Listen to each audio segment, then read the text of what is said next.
an hoi to love bial rali sang an kai zo ta mo kiran rel to love ka trap kho vel ram zawa ya munin ram lo fan chang lung len ni hiya khuarei hutiang ngain kan ru mathole tri ngai chang ni zong te kha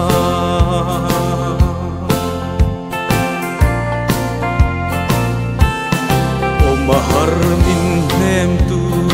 te an kir to love katranan khua seilua elalpa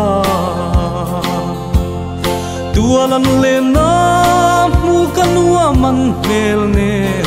angel tung thulan ni ka trap kho vel ram zawa ya munin ram lo fan chang lung len ni hiya khuarei hutiang ngain kan ru mathole thin ngai chang ni zong te kha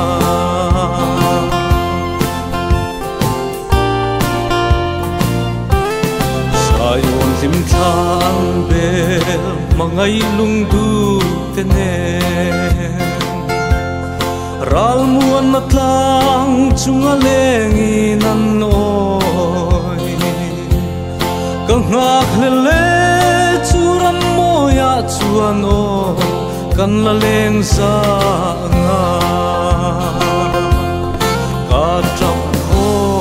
vel ram zawa hian munin ram lo fan chang lung len ni hian khuarei hutiang ngain kan ru mathole thin ngai chang ni zong te kha